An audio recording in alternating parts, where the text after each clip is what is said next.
Hola a todos y todas los que nos escuchan, año 2018, y lo primero que tengo que hacer para hacer la introducción, Cata, es presentarte, porque seguimos juntos. Catalina Rojas, periodista. Se podría decir que sobrevivimos al año 2017 como fórmula perfecta, así que... Exacto, y en esta primera semana de enero estamos de regreso. Estamos de regreso. Sí, así con que... todo. Con todo. Quizás partir agradeciendo todo lo que ocurrió en la primera temporada, todas las personas que confiaron, no solo quienes nos escucharon, sino los invitados. Grabamos 20 programas con especialistas de distintas temáticas. Y bueno, la invitación es a quienes no nos conocen, que escuchen La Fórmula Perfecta, un programa preparado con mucho cariño y amor, pensando siempre en el bienestar y la salud de los más pequeños. En este programa, durante esta nueva temporada, vamos a seguir hablando de todos los temas relevantes para los más pequeños de la casa, los más y las más pequeñas de la casa. Así que la tónica va a seguir siendo exactamente la misma. Sí, Gonzalo, yo creo que es bueno también comentarle a la audiencia, ¿cierto? Que para nosotros ha sido súper importante el feedback que tenemos también con ustedes a través de las redes sociales. Nos pueden seguir en Facebook, en Twitter también. Y por ahí nosotros vamos también seleccionando algunos temas que son de interés de ustedes mismos, digamos, de interés de ustedes mamás, de ustedes papás, que necesitan de repente cierta información. La verdad es que queremos estar un poco al servicio de ustedes también y poder, por supuesto, educar a través de este programa y tener una temporada llena también de mucha contingencia, de mucha salud en muchas materias también. Y eso, seguir acompañándoles a todos ustedes en este tremendo camino, tremenda elección que es ser padre y madre. Exacto. Vamos a aclarar algo, sí, porque hay muchos programas que en el verano se toman en un descanso. Nosotros, al contrario, decidimos que en el verano queríamos acompañar a las mamás y los papás, pero en este verano vamos a tener un formato distinto al habitual, ya que vamos a ir una vez a la semana. Y ya en marzo de nuevo vamos a comenzar con el ritmo y la vorágine frecuente de 2 programas por semana, así que nos vamos a ir encontrando una vez por semana. Vamos a tratar de enfocarnos también en este periodo, que son las vacaciones de los más pequeños, de la gran mayoría de los más pequeños, porque hay otros pequeños que siguen yendo al jardín durante este periodo. Así que vamos a tener novedades también, vamos a compartirles panoramas para los niños. De hecho, tenemos preparado un programa especial solo de panoramas para hacer en el verano. Así que se viene bien entretenido, muy, muy entretenido. Así que... mierda y que sea una buena segunda temporada, pues, Cata. Tal cual. Aprovechamos de saludar a Francisco, nuestro productor, que siempre está ahí acompañándonos detrás. Agradecerle también al Pancho. ¿Verdad? Y a Pancho, que está en los controles, los Franciscos, los Panchos. Dicho eso, Cata, ¿te parece que presentemos a la invitada de hoy? Por favor. Pero voy a introducir antes y contar por qué nos parecía relevante. Es la primera persona también que entrevistamos por segunda vez, así que ya la deben haber conocido en la primera temporada. Ocurre que hace algunas semanas el Hospital Clínico de la Universidad de Chile, en el contexto de este aumento del VIH en el país, organizó una toma masiva de test rápido de VIH, poniendo a disposición de la comunidad 5.000 exámenes. ¿Ya? El primer día, Cata, llegaron 600 jóvenes. Wow. La epidemiología y la estadística decía que en esos 600 jóvenes debieran haber salido 2 test rápidos de VIH positivos, es decir, 2 personas que estaban infectadas con el virus. Aparecieron 8, ¿ya? Es decir, para los organizadores de esta toma masiva, los resultados fueron catastróficos, ¿ya? Claro que sí.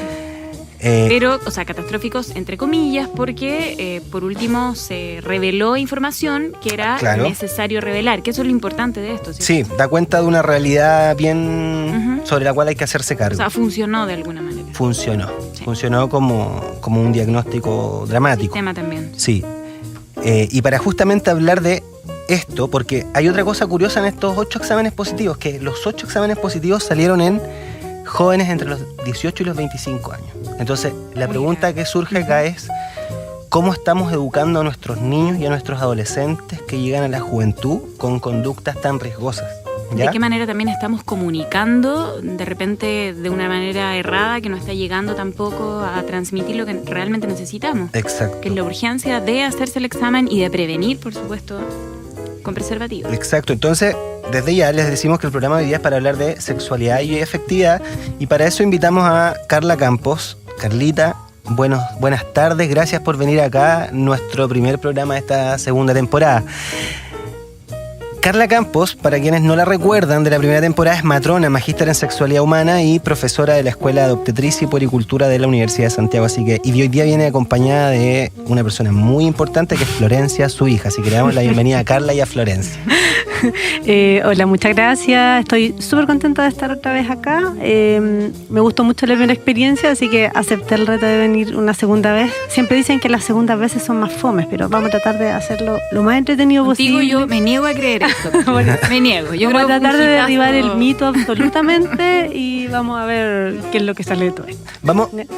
Déjame partir, Carla, al tiro con esta introducción. A ti como especialista en esta materia, ¿qué te pasó al ver lo que había ocurrido y ver este escenario actual del VIH? Sí, a ver, para que se hagan una idea un poco en la casa, vamos a dar algunas cifras duras para que, digamos, se vayan entendiendo un poco el tema. Perfecto. El último estudio de ONU-SIDA, que es el estudio internacional, digamos, que salió en julio del 2017, que a raíz de eso, digamos, salieron todos estos programas y estas estrategias, digamos, de la Universidad de Chile y de otros centros, dice que efectivamente han disminuido las muertes. Eso significa que hay un mayor control, ¿ya? Pero han disminuido las muertes y han, a su vez, aumentado los casos. Claro. ¿Ya? Ahora, en Chile hay 34% más de casos que, digamos, hasta el 2015 que en el inicio del 2010. Este estudio es desde el 2010 hasta el 2015. Recordemos que los estudios son retrospectivos, así que es imposible que obviamente sean tan actuales. Entonces dice que desde el 2010 hasta el 2015 en Chile han aumentado 34%, digamos, de veces los casos iniciales. Se han detectado más, se han hecho más exámenes. Exactamente. También, ¿no? Eso es lo que dice el MinSal. Claro. El MinSal dice, no es que hayan aumentado los casos. El MinSal dice lo que ha pasado es que ha aumentado la pesquisa. Ya no es que la gente está teniendo más VIH, simplemente que estamos detectando mucho más el virus en la población. Eso es lo que dice el MinSal. Sí, los especialistas están un poco más preocupados que el MinSal. Exactamente, los especialistas creo que están un poco más preocupados en el sentido de que sí hay más conductas de riesgo. Exacto. ¿Ya?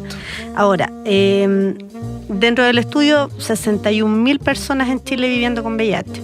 ¿Ya? De esas, 41.000 están diagnosticadas y de esas solamente 30.000 están en tratamiento. Wow. ¿Ya? Entonces eso significa que que la mitad en el fondo está tratándose y la otra mitad anda por ahí sabiendo muchos de ellos que están con el virus y otros que ni siquiera no tienen idea, digamos. Bueno, y si justamente se están muriendo menos es porque hoy día tener VIH, a diferencia de hace algunas décadas atrás, no es sinónimo de muerte. Entonces... Y hay tratamiento, está cierto todo lo que es la norma GES, que incluye la patología, da los medicamentos para la gente, o sea, es súper accesible, ya no es algo como antes que mucha gente que no tenía recursos no podía acceder a los medicamentos y obviamente siempre la idea de esta fatalidad del virus era latente y era real. Y corrígeme, Carla, pero creo que también hay una sensación, o sea, es evidente en realidad, más que una sensación, pero el tabú frente a la enfermedad es lo que hace por supuesto, mucha gente no se haya tratado el VIH a tiempo. Y eso tiene que ver con la educación, claro que sí. Obviamente. Tiene que ver con la educación porque todavía todavía demonizamos la patología, ¿cierto?, al virus como tal. Y que era lo que pasaba cuando el virus se inició, cuando se descubrió, ¿cierto?, en donde la mayoría de los casos obviamente terminaban en muerte. Claro. Hoy no es así y eso es un claro índice de que obviamente hemos avanzado, pero ¿hemos avanzado en qué? Hemos avanzado en la medicina, no hemos avanzado en la educación. Exacto. Y bueno, y eso es lo que hoy día nos tiene acá. Exactamente, eso es lo que nos tiene acá. Tú como especialista del tema, Carla, ¿has ido a colegios? ¿Has estado con niños? ¿Has compartido con los padres de estos niños? Y la primera pregunta que quería hacerte es, ¿los papás acusan recibo como de que esto es un tema relevante? ¿O no? ¿Cuál ha sido tu experiencia cuando has compartido con papás de niños, en colegio, papás de jóvenes? Y ustedes le proponen como la importancia de hablar de sexualidad y afectividad. Mira, lo primero es decir que en el fondo, lamentablemente o afortunadamente, dependiendo de los casos, los hijos son el reflejo de los padres, ¿ya? Claro. Si yo como adulto tuve una educación sexual tabú, ¿cierto?, en donde me castraron desde pequeña o desde pequeño, obviamente la educación que yo voy a entregar a mi hijo también va a ser castradora. Y eso también va a llevar a que no se hablen ciertos temas que son obviamente de importancia dentro del núcleo familiar.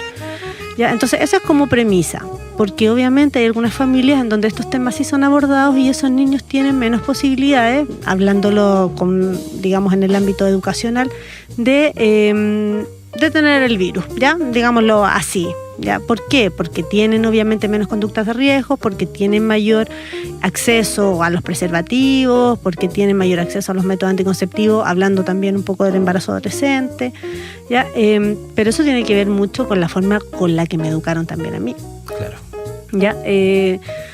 Ahora, muchos papás siempre nos dicen, cuando vamos a las charlas, a los colegios, dicen, ¿a qué edad tengo que empezar a educar a mi hijo? Uy, sí, esa era una pregunta que te iba a hacer. Ya, porque, exacto. Ahora, sí. También... Porque está el miedo como de hipersexualizar precozmente a los niños. Y eso también es un error. ¿Por qué es un error? ¿Por qué entendemos siempre que educar en sexualidad significa educar en coito? Sí, pues esa es una deformación de los adultos. Ese es el adultos. problema. ¿Por qué creemos eso? Educar en sexualidad significa educar desde el nacimiento, desde mucho antes, desde mi embarazo, ¿cierto? Ya nace el pecho, la lactancia, ¿cierto? La desnudez, todo lo que genera que una madre en un mol, exactamente, en una madre en un mol de pecho, lo que genera es la deformación que traemos desde allá, ¿ya? Claro. Y desde ahí la educación sexual está mal. Sí, claro, porque lo que dices tú, nuestra concepción de sexualidad es súper limitada como consecuencia también de como analfabetismo sexual. Exactamente, a todo lo que es el falo, el coito, vagina. No hay más sexualidad que eso. A mí me gusta harto la definición de un psicoanalista, que estoy tratando de recordar el apellido, pero él define la sexualidad como todas las relaciones humanas. En el fondo, esta conversación es parte también de cómo yo me vinculo con un otro. Por ejemplo, yo como hombre con mujeres para hablar de estos temas, ¿cachai? De hecho, sexualidad, la definición de sexualidad es eso, es un todo, es cómo yo me muevo, cómo me comunico, cómo me visto, cómo soy. ¿Ya? Todo eso define mi sexualidad.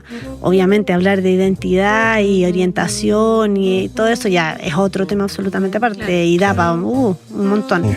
Pero principalmente eso. Entonces, ¿cuándo empezamos a hablar de sexualidad?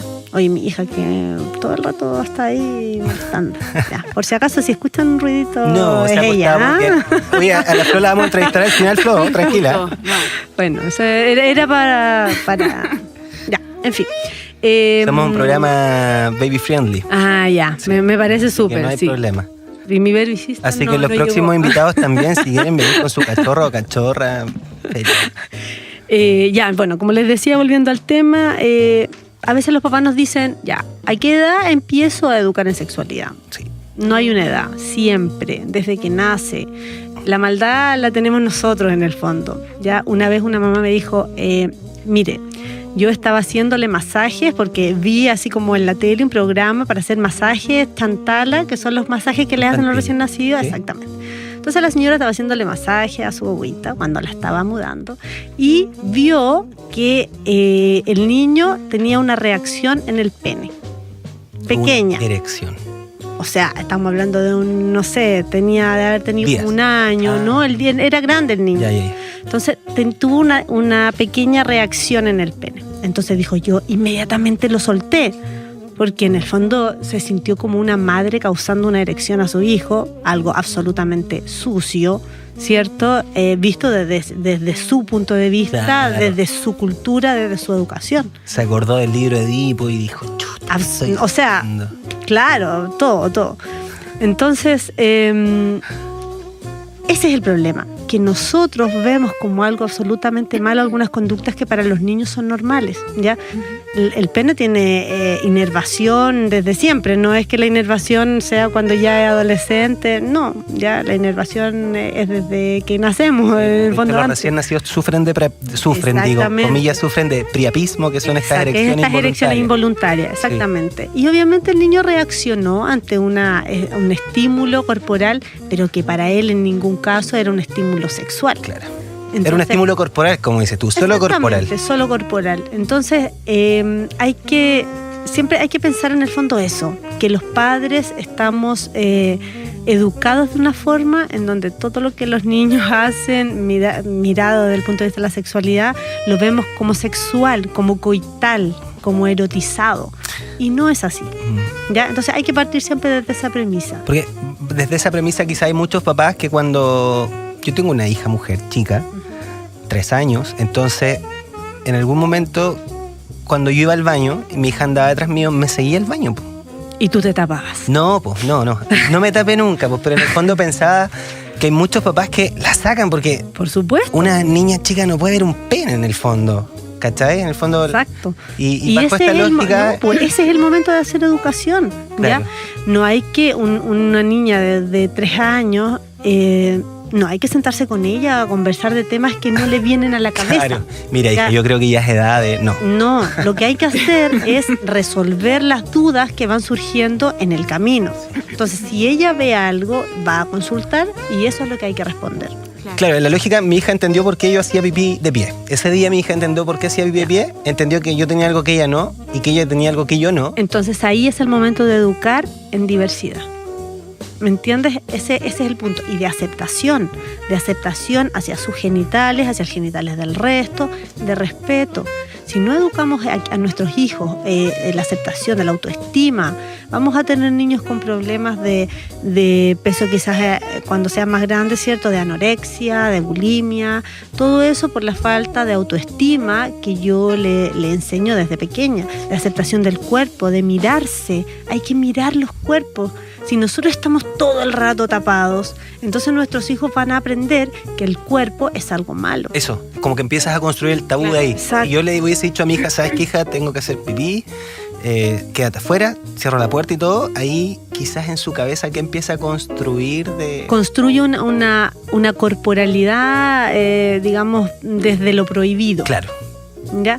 Y eso es importante. Ahora, por eso estamos nosotros para educar, porque tampoco la niña va a salir, ¿cierto?, desnuda a la calle. Claro. Así, no. Entonces, ahí es donde tenemos que hacer la educación, donde tenemos que decir que el cuerpo, ¿cierto?, es algo bonito, es algo que nos dio, ya sea en lo que crean, ¿cierto? Dios, Buda, un creador, la vida, lo que sea. Y que es algo que hay que respetar, que hay que querer, ¿cierto? Y lo de después, digamos, ya cuando estén más grandes, se irán resolviendo las siguientes dudas. Sí, claro. Ya, entonces eso es importante. Y respecto de programas en la casa, entonces, desde siempre. Desde siempre, desde que tú lo abrazas, ¿cierto? El contacto piel con piel, todo eso nos enseña a nosotros a respetar nuestro cuerpo y todo. Así que eso. Bien, vamos a hacer un pequeño descanso en la conversación para ir a escuchar música. En esta segunda temporada hemos decidido abrirnos al continente, Cata. Cierto. Sí, durante la primera temporada. Queremos llegar a un país maravilloso que a mí me encanta. Sí. Y que tiene una salud pública de calidad, pero admirable. Qué buen comentario, Cata, porque efectivamente otra característica de este país es que del continente sudamericano es el país que tiene la tasa de mortalidad materna más baja, más que Chile. Solo hay un país en Sudamérica que tiene una tasa mejor que la nuestra y es este país. Tremendo país. Y bueno, abriéndonos a la música sudamericana, queríamos abrir con esta canción, que es una canción que se llama Movimiento y que habla justamente de la corporalidad, de cómo el ser humano se mantiene con vida, ¿ya? Básicamente eso. Así que aquí dejamos con ustedes a Jorge Drexler, que comentábamos antes que es médico también, preocupado de la salud, así que aprovechamos de saludarlo, que seguro allá en Uruguay nos está escuchando. Uruguay era el país, no estaba esperando que lo dijera ahí todo el rato. Perdón, Uruguay. Jorge Drexler. Uruguayo. Qué maravilla. Se me venía en la cabeza. Sí, de su último disco nos vamos con Movimiento y ya seguimos hablando con estas dos maravillosas mujeres, Cata y Carla. Nos vemos. Nos vemos.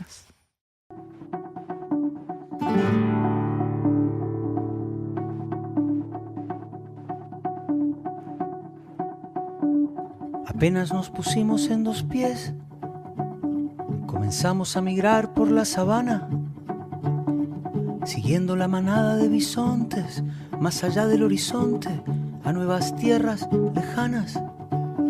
Los niños a la espalda y expectantes, los ojos en alerta, todo oídos, olfateando aquel desconcertante paisaje nuevo, desconocido.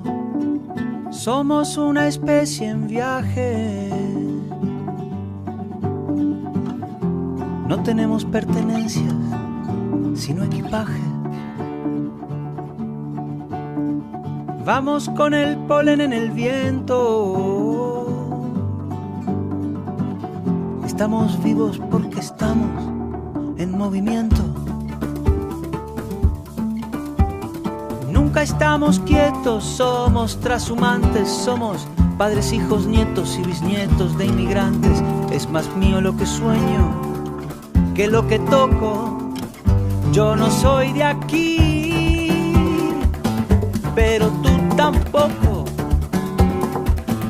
Yo no soy de aquí, pero tú tampoco. De ningún lado del todo y de todos lados un poco.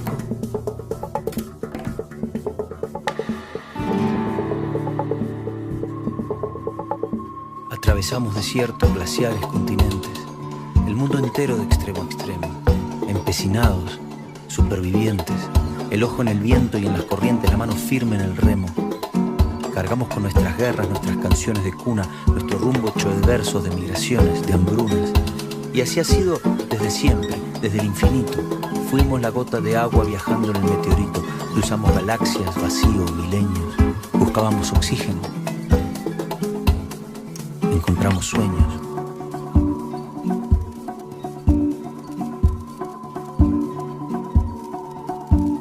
Apenas nos pusimos en dos pies y nos vimos en la sombra de la hoguera. Escuchamos la voz del desafío, siempre miramos al río pensando en la otra ribera. Somos una especie en viaje. No tenemos pertenencias, sino equipaje. Nunca estamos quietos, somos trashumantes, somos padres, hijos, nietos y bisnietos de inmigrantes. Es más mío lo que sueño que lo que toco. Yo no soy de aquí, pero tú tampoco. Yo no soy de aquí, pero tú tampoco. De ningún lado del todo y de todos lados un poco.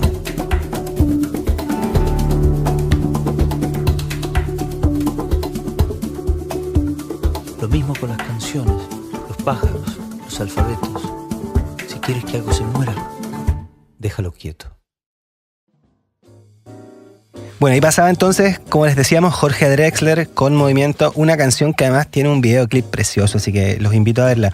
En el videoclip es curioso porque Jorge Drexler invita a la indígena que ganó la maratón de pueblos indígenas, una mujer que corrió con su chala como 100 kilómetros. Es precioso el video. Sí. Bueno, estamos en el primer programa de esta segunda temporada de La Fórmula Perfecta. Recuerden que nos pueden escuchar en www.agu.fm y que nos pueden encontrar en todas las redes sociales asociadas, Instagram, Twitter y Facebook. Donde estamos muy activos también. Sí. Oye, Cata, y antes de seguir con nuestra entrevistada Carla Campos, queríamos dar un dato bien importante. Sí, pongámosle un dato contingente. Dale. Programa de hoy, que viene desde el Instituto de Salud Pública y que de repente uno se va, ¿cierto?, de vacaciones en el verano y se olvida y se lleva, entre todas las otras cosas, el botiquín, ¿cierto? Sí. Entonces, en este como escenario en que uno anda viajando para todos lados, que de repente no tiene una farmacia cerca, etcétera, uno niños. Claro, y uno mete todo en el botiquín y en la cartera, etcétera. O en el auto. Entonces, de repente la deja en una zona con sol. Claro, también en una zona con sol, en la guantera, en cualquier parte. Entonces uno ahí se las da de médico especialista y se lleva todo. Dice, ¿cierto? La estoy haciendo toda, me estoy yendo de vacaciones con el botiquín. Así esta es la wincha para no sé qué. El particurita, todo. Pero, por lo mismo, en realidad esto es algo que corre para todo el año. Es un poco ad hoc para esta fecha, pero corre para todo el año. El Instituto de Salud Pública entregó recomendaciones para el correcto almacenamiento de los medicamentos con un llamado muy especial que es evitar la automedicación. Sí. Para proteger, por supuesto, la salud, no solamente de los adultos, que son generalmente los que se automedican, por supuesto, sino que también para proteger a los niños, porque los niños también tienen al alcance muchas veces estos, ¿cómo se llama esto? Los medicamentos, las pastillas. Andan con el botiquín, claro, los frascos, etcétera, ¿viste? Sí. Las palabras, el calor, el verano. Bueno, son 4 tips bien básicos, pero súper importantes. El primero es guardar todo en recipientes herméticos. O sea, estar preocupados de que estén bien cerrados es fundamental, que los niños no puedan acceder a abrirlos nunca. Lo segundo, conservarlos en lo ideal en los envases originales junto al folleto también que incluyen estos medicamentos, sí. Porque a veces nos olvidamos mucha realmente para qué sirve. Sí, toma la pastilla, bota la caja con el folleto y después quiere saber algo del medicamento y se olvida. Claro. Y te cambiaste hasta las gotitas para los ojos, las podías. O los echas en esos fresquitos que tienen días y en los pastilleros, eso. Sí. Los pastilleros. Y después no sabes cuándo vencen. También. Bueno, eso es parte importante también de mantener los envases originales. Efectivamente. Y ahí viene el tercer punto, que es revisar periódicamente los medicamentos que están vencidos y los que no estén vencidos. Y hay, por supuesto, algunos tips como fijarse en la forma y en el color de los fármacos, que siempre estén... o sea, que no estén desteñidos, que no estén de repente corroídos, porque se pueden haber derretido, por ejemplo, por el calor. Claro. Y eso, por supuesto, hace que ya el medicamento no actúe de la misma forma. Claro, no sean ingeribles. Y el cuarto, no almacenar los medicamentos de tratamientos anteriores. Nosotros, los chilenos, en general, esto ya se revelaba en varias encuestas, somos muy buenos para guardar medicamentos de tratamientos, y eso hace que, por una parte, o sea, ya a veces se pierde la continuidad del medicamento y estamos consumiendo algo que ni siquiera nos va a hacer efecto, y por otro lado, volvemos al punto de los medicamentos vencidos. Sí. Así que eso. Sí, no es menor lo de la automedicación, porque hace poco aparecía también en prensa esta noticia de el exceso de automedicación y del daño que genera medicamentos de uso tan común como el paracetamol, por ejemplo. Por ejemplo, los niños presentan fiebre de ni siquiera fiebre, es 37 y algo, y ya los papás empezamos inmediatamente al paracetamol, como ojo con los medicamentos. Evitar la automedicación, porque todo empieza a generar un daño acumulativo. El paracetamol tiene una característica que se acumula en el hígado, entonces en la medida que damos muchos antiinflamatorios como el paracetamol, el riesgo después de daño hepático va aumentando. Bueno, y fue parte también de la discusión de la ley de fármacos en su momento, esto de comenzar a entregar incluso los medicamentos justo a las personas y no la caja entera. ¿Qué es lo que hacen en los consultorios? Que tenía mucho sentido. Que te dan justo el número. Claro. Sí. Pero en el fondo que fuera una política pública mucho más establecida y que eso también generara disminuir la automedicación en Chile. Exacto, sí, es un tremendo tema ese de la automedicación. Bueno, volvemos habiendo comentado este dato importante para los papás y las mamás que están ahí armando el viaje, ¿verdad? Que están pensando en armar el botiquín. Consideren esto. Volvemos al tema que nos convoca hoy día, que es afectividad y sexualidad en los niños. Para eso estamos con Carla Campos, matrona, magíster en sexualidad humana y académica de la Universidad de Santiago, a quien le agradecemos una vez más estar en este primer programa de la segunda temporada. Oye, yo quiero agregar que el primer programa donde estuvo Carla, que fue un hitazo, un exitazo, todavía está en línea. Exacto. Así que pueden escucharlo en la primera temporada de La Fórmula Perfecta. Exacto. Si hay gente que nos escucha por primera vez, comentarles que en nuestra primera temporada alcanzamos a grabar 20 programas y están todos disponibles en la página web www.agu.fm y en las plataformas donde nos pueden encontrar, que son iTunes. Si colocan ahí La Fórmula Perfecta nos van a encontrar, y también en TuneIn nos pueden escuchar. Colocan ahí Radio Agu y apareceremos. Así que efectivamente el programa de Carla está guardado y fue un hitazo de la primera temporada. Carla, sigamos conversando de la sexualidad y de cómo educar en sexualidad afectiva a nuestros niños. Sí. Para los papás y las mamás que nos escuchan en sus casas, ya el mensaje de esto de que en la casa debiese ser un continuo desde siempre. Sí.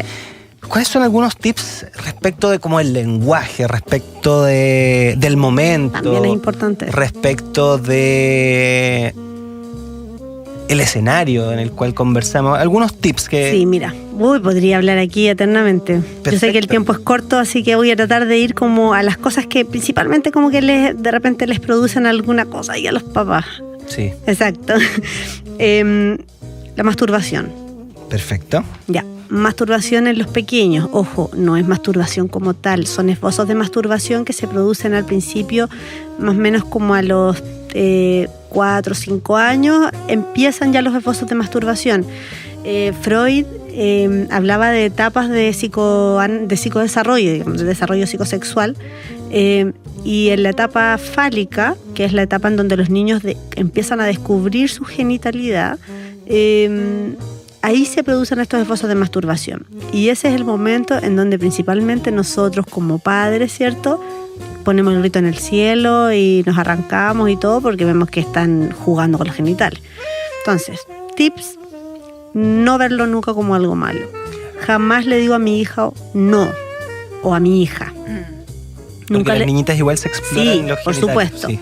Lo que hay que tener mucho cuidado ahí es que no se hagan daño, ¿ya? Porque obviamente los niños no tienen el cuidado necesario, entonces ellos son bruscos, muchas veces tocan los genitales, entonces podemos tener que se rompan, digamos, que sangren. O las niñitas con las manitos sucias. Exactamente, que tengan después infecciones vaginales o infecciones urinarias porque está todo muy cerca, claro. ¿Ya?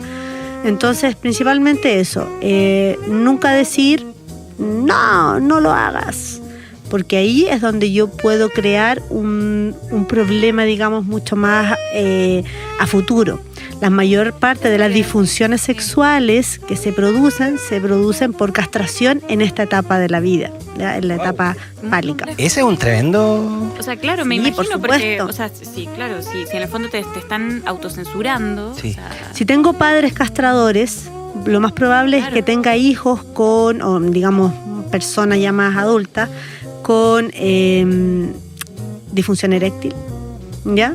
Porque inconscientemente los genitales son malos. Claro, pues. Entonces, como obvio, está la imagen de que mi papá me pegaba en la mano cada vez que yo iba y me tocaba los genitales. Entonces, ¿qué hago?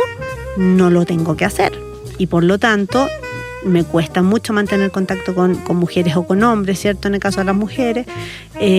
O reprimo mi erección y no tengo erección. Entonces, disfunción eréctil, ¿ya? O esos niños, por ejemplo, que ya un poco más grandes, en la etapa de latencia, que es la que viene después de eso, de la etapa fálica, la etapa de latencia, que va a partir de los 6-7 años en adelante, también reprimo el tema de la sexualidad, entonces tenemos muchas veces niños con eyaculación precoz, ¿cierto? ¿Por qué? Porque la mamá fue a comprar el pan, entonces tengo que aprovechar los 5 minutos para poder masturbarme hiper rápido, ¿cierto? Entonces el niño se masturba rápido y lo que tengo al final solamente son niños con eyaculación como un eyaculador precoz. ¿Ya? Entonces, qué sencillo. Sí, son temas súper complicados. Entonces, por eso, si vemos que el niño cuando es pequeño está en eso, lo que hay que hacer es tratar de desviar la atención, ¿ya? Si tú ves que está tocándose los genitales, jamás ir a donde el niño a sacarle la mano o decirle que no. Lo que yo hago es, no sé, Juanito, mira lo que tengo aquí, tengo un dulce. Bueno, idealmente no dulce para que no creemos niños obesos, ¿cierto? Claro. Pero no importa, otra cosa, ya, un juguete. Entonces ya, Juanito, mira acá, tengo un juguete. Ya, pero tampoco sentarse con el niño a hablar sobre eso porque no es porque la etapa... a esa edad, en la etapa que yo te digo que es la etapa fálica, digamos, no lo va a racionalizar. Exacto, no lo va a racionalizar, no lo va a entender. Obviamente sí, cuando es más grande, ahí obviamente tiene que haber una conversación. Y lo otro es que las preguntas tienen que ir de acuerdo a lo que él pregunte. O sea, perdona, la respuesta... ¿Las conversaciones? Exacto, tiene que ir de acuerdo a lo que él pregunte. Ya el calor también me está haciendo hablar tonteras. En el fondo lo que decíamos, no hacer como la imagen de American Pie. Exacto, porque ellos, si es un momento toda nuestra incómodo... generación creció con esa escena, ¿no? El si papá es un momento incomodando incómodo, al hijo. está jodido. No vaya a llegar nunca a tu hijo. Es una escena generacional. Es una escena generacional. Por lo tanto, se entiende. O típico, por ejemplo, cuando nos sentábamos, yo sé que a todos les va a pasar por la cabeza esta imagen. Te sentaste a ver una película y de repente, entre medio de la película, se dan un beso así o empiezan a bajar las manos. ¿Ya? Típico. Y entonces la mamá se para a la cocina, el papá mira la hora, y todo así mirando para otros lados, todos, exactamente, claro. La tos, uy, que hace calor, ¿cierto? Sí. Y no se aprovecha el momento, ¿ya? Obviamente, si es una escena pornográfica, quizás cambiar la tele, ¿cierto? No sé. Pero aprovechar el momento para conversar con tu hijo. Ya, los momentos siempre van a estar, siempre se va a dar una instancia para comenzar la conversación. Si te cuesta, apóyate con videos. Ahora todos tenemos a la mano un montón de redes, internet, ¿cierto? La mayoría tiene. Sí. Entonces apóyate con videos, busca videos y si ustedes buscan en internet, por ejemplo, videos de cómo enseñarle a mi hijo, porque típica pregunta, cómo vienen los niños, ¿cierto? ¿Quién los trae? Si los trae la cigüeña o no sé quién. Entonces hay algunos videos que muestran, ¿cierto? Cómo un padre y una madre, o una mujer y un hombre, en fin, se quieren, ¿cierto? Entonces se dan besos y así sucesivamente, y el video muestra bastante simple, ¿ya? La forma en la que la semilla del papá, claro, ¿cierto? Va a ser depositada en la gran flor de la madre, ¿ya? Claro. Y ahí hay otra cosa en la que me quiero detener. Yo lo digo así en forma casi, digamos, lúdica, pero es muy importante los nombres que nosotros le demos al aparato genital. ¿Ya? Yo le digo a mi hija que está aquí en este momento, no es la vagina, es la vulva, ¿ya? Porque le tenemos que dar los nombres que correspondan. Entonces, diferenciar la vagina, diferenciar la vulva del pene.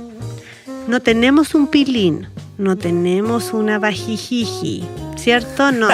Tenemos un chichi o una chochi. Exacto. Claro. ¿Por qué podríamos estar así, podríamos hacer un concurso con las auditoras y auditores. El nombre ¿Qué nombre le ha puesto? ¿Qué nombre, o con qué nombre le ha enseñado a su hija o hijo? El potito de atrás y el potito de adelante. A las niñitas, por claro. ejemplo.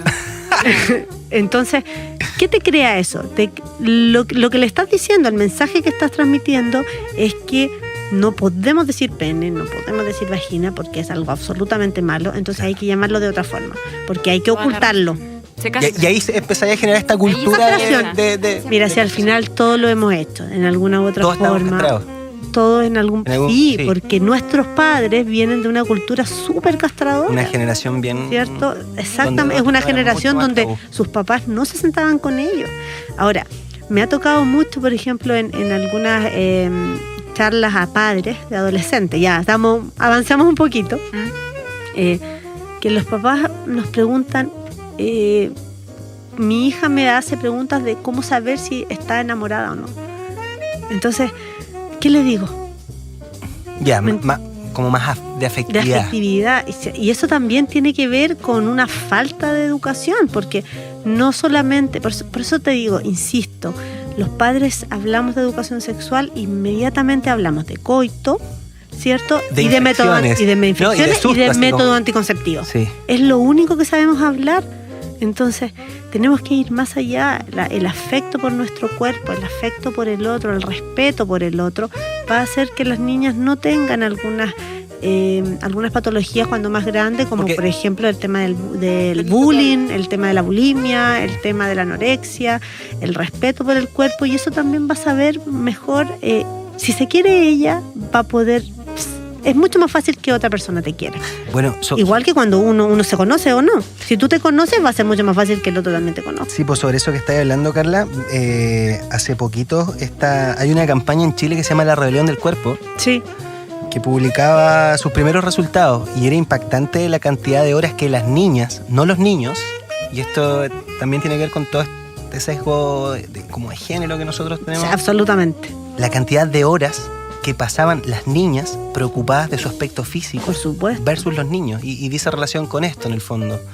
Hay que entender que la sexualidad y la afectividad construyen la salud mental de los futuros adultos. Jamás decirle y esa es la importancia a su porque hija, realmente tenemos... Sí. Jamás, por ejemplo, yo siempre, discúlpeme, pero siempre hablo de hija porque yo tengo 2 hijas, entonces siempre dirijo como mi... No, pero está bien, delante hablaste de los niños, así Sí, así que perdónenme, por favor, en la casa. Pero jamás decirle a su hija o a su hijo que es gordo, hablar del cuerpo así, digamos, como ponerle un adjetivo, y adjetivos, digamos, no muy... que no son educativos en el fondo. Descalificativo. Exacto, porque no estoy educando con esos adjetivos. No construye nada. Porque yo no estoy diciendo, si le digo, el cuerpo es lindo, el cuerpo es amado, es diferente a que yo diga, mira tú tu cuerpo con estrías, mira tú tu cuerpo obeso, mira tú tu cuerpo flaco. Y va contra la aceptación también. O sea, no estoy educando en nada. Está insegurizando. Exactamente. No aporta nada. Nada. No aporta nada. Eso. Y con respecto a la masturbación, lo último que quería decir, que hay muchos niños que se masturban en grupo. Niños, estoy hablando de en la etapa fálica, cuando están descubriendo. Es súper normal. Es súper normal. Sí. Tomémoslo como eso. Pero como en el jardín queda para... En el jardín, por ejemplo, ¿sí? Van al baño, ¿cierto? Y obviamente es llamativo para una niña el pene de un niño y viceversa, ¿ya? Entonces, estos juegos de tocarse o incluso de una pseudo masturbación son normales. No hagamos un drama de esto. No nos espantemos. Exactamente. Cuando tú le regalas un juguete a un niño, lo toma 5 minutos y después lo deja, ¿cierto? Porque ya pierde absolutamente el interés, ya no es una novedad. Sí. Esto es lo mismo. El niño va a tocar el pene y cuando ya es conocido, dejó de ser algo extraño, un tabú, y lo van a dejar. Así que tiene fecha de inicio y de término muy rápidamente. Qué bueno. Mira, encontré el dato de lo que les comentaba. En este estudio de la rebelión del cuerpo, el 58% de los jóvenes entre 14 y 25 años entrevistados aseguró que su principal preocupación es la apariencia física. Terrible. Pues, terrible, sí, terrible. Y desde esa mirada, al final, lo relevante de que tenemos que entender los papás y mamás es que estos niños, volvamos al inicio, estos niños que están teniendo actividad sexual, por ejemplo, sin protección, probablemente no han valorado, no han tomado el peso de la importancia de su cuerpo. Pero por supuesto, en el sentido de que una niña cuyo pololo puede ser para ambos lados, sí, pero lo más frecuente es que el pololo le dice a la niña, pucha, es que con condón no siento lo mismo. Exactamente. O piden la prueba del amor, es muy frecuente. ¿En los colegios estáis topados con eso? Sí, la prueba del amor. Igual es más antiguo. Sí. Es más antiguo, ya, pero no tanto sí. ahora. Sí. Pero en el fondo es que si tú me amas de verdad, tenemos que hacerlo sin condón. Sí, eso sí. Y finalmente empezamos a tener una sexualidad riesgosa, temprana. Sí. Irresponsable, riesgosa. Entonces, peligrosa.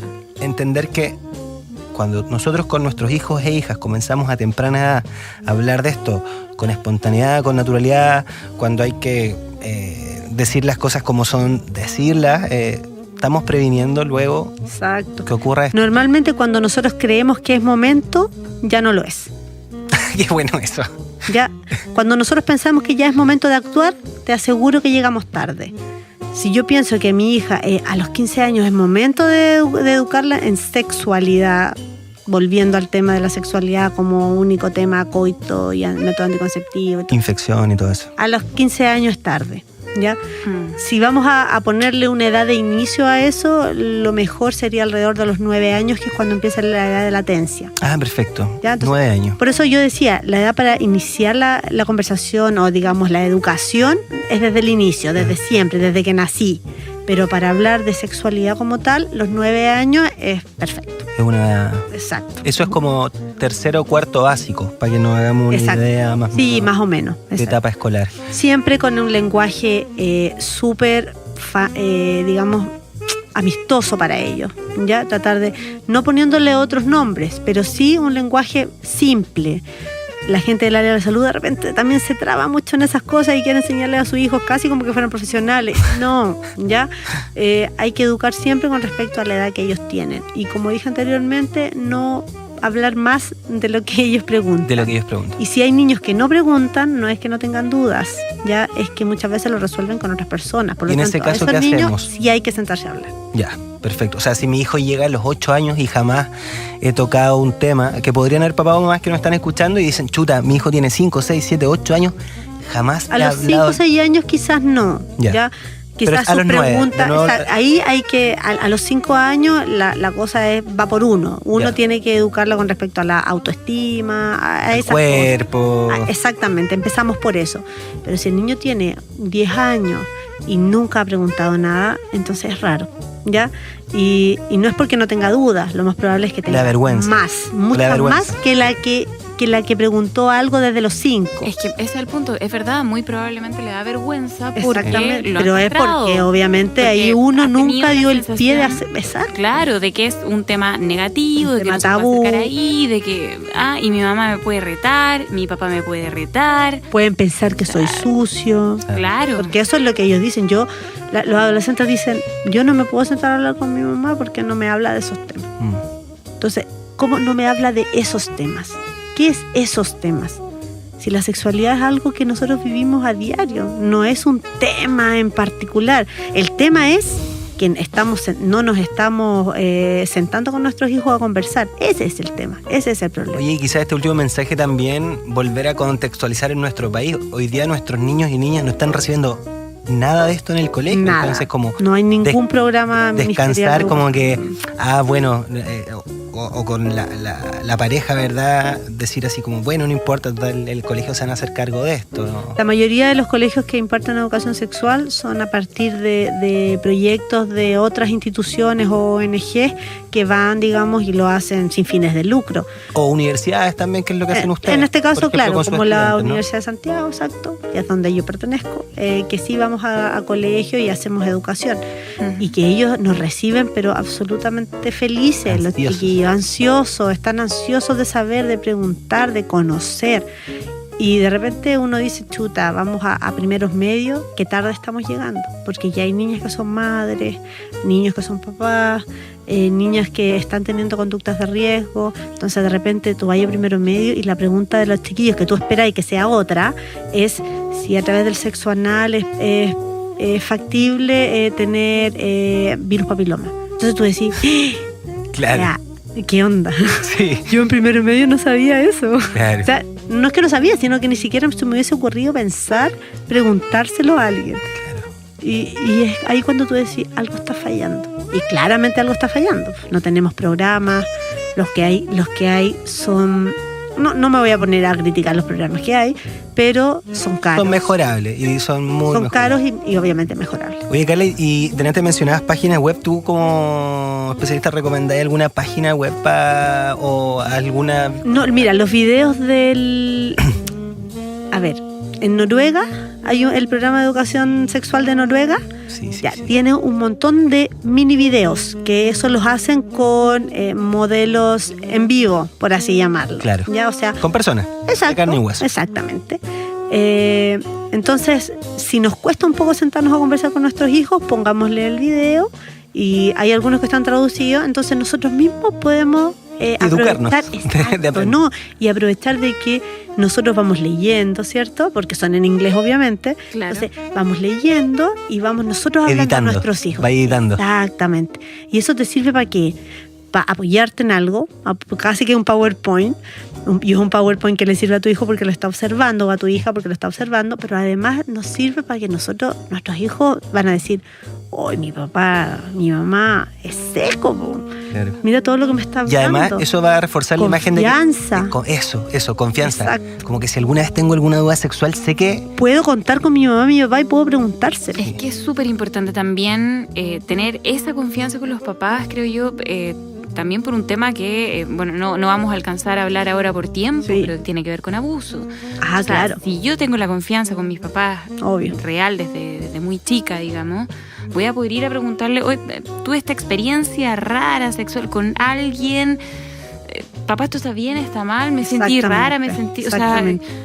Si tú no le das la confianza a tu hijo, jamás lo van a hacer. Claro, entonces ahí tenemos un montón de niñas y niños tremendamente expuestos. Exacto, por papás que castran, por temas generacionales que no, al final, por protegerlos, los están desprotegiendo, digamos. Exactamente. O sea, los abandonan. La autoestima es básica y el conocimiento del cuerpo de los niños es básico para evitar un abuso sexual. Sí, vamos a hablar de eso en uno de los programas de ahora del verano. Tenemos ahí una invitada para hablar de eso también. Oye, Carla, antes de cerrar, una pregunta. ¿La edad promedio hoy día en que nuestros adolescentes están iniciando la actividad sexual, coital? Sí, mira, hubo una encuesta de IMARC, ¿ya? Creo que fue noviembre. Perfecto. Sí, en noviembre del 2017. La última encuesta de IMARC dijo edad de inicio de actividad sexual, 16 años en niñas, 17 en niños. Igual... Perdón, al revés, 16 años en niños, 17 en niñas. Ya. Yo creo que están a años luz de eso. Ya, llegamos tarde. Sí, absolutamente. Yo creo que algo pasó ahí en la encuesta. Ya. Ahora, también creo que tiene que ver con que los encuestados tenían una edad mayor, o sea, encuestaban a gente que tenía no sé, 55 años. ¿Cuándo fue su inicio de actividad sexual? Entonces, obviamente, el inicio de actividad sexual de las mujeres de 50 años no es de las niñas que tienen hoy 17, es diferente. Yo creo que tiene que ver con eso. Pero igual, de todas formas, no. Yo creo que está entre alrededor de los 14, 15 años, un promedio. 14 de niños y 15 de niñas. Y creo que a lo mejor hasta me estoy quedando corta. Sí. Bueno, entonces un mensaje importante para los papás y las mamás que nos escuchan. Si su hijo o hija pasó los 9, 10 años... Hay que decir si ya pasó los 15, sí, absolutamente. Estamos atrasados y hay que sentarse, hay que adquirir herramientas primero tampoco para no hacer el loco del papá de American Pie, volvemos a la escena que ella, ¿verdad? Y tener... Y no forzarlo, pero tampoco yo creo que es positivo sentarse a esperar que los niños... Exactamente. O sea, hay que enfrentarlo uno como adulto también, obvio. Entender que... Y recuerden que, claro, esa edad de inicio de actividad sexual es coital. Sí. Antes de eso, también los niños tienen otros tipos de experiencias sexuales que también hay que hacer educación ahí. Y una de las cosas que pasaba como...